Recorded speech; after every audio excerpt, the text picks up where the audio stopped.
J'ai envie de partir de l'idée de dire que un dirigeant est généralement beaucoup plus rassuré avec une croissance interne parce qu'il est décideur de ses choix d'investissement, d'acheter des machines, de recruter.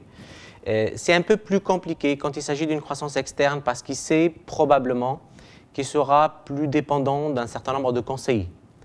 L'objectif de ce parcours, c'est effectivement de doter un dirigeant d'une capacité de décision pour la croissance externe. Désormais, il sera capable de discuter, d'analyser l'ensemble des composantes d'une croissance externe en allant de la stratégie jusqu'au montage financier et au montage juridique et fiscal.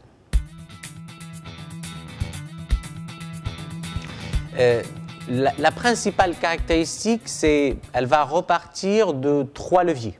Le premier, c'est vraiment une mise à disposition d'une boîte à outils technique permettant aux différents participants d'évaluer leur entreprise et d'évaluer l'opportunité d'aller vers une croissance externe.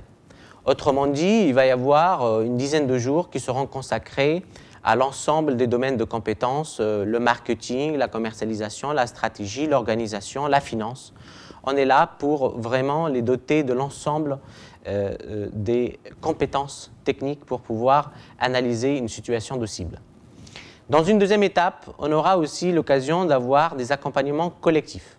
Ces accompagnements collectifs seront l'occasion d'avoir un échange entre les différents participants et un échange aussi avec des professionnels pour s'assurer que l'ensemble des participants ont vraiment intégré ces connaissances et aussi qu'ils se partagent leur savoir-faire et leur vécu dans une logique de croissance externe. La troisième dimension, elle est certainement une dimension de coaching, d'accompagnement individuel sur des projets.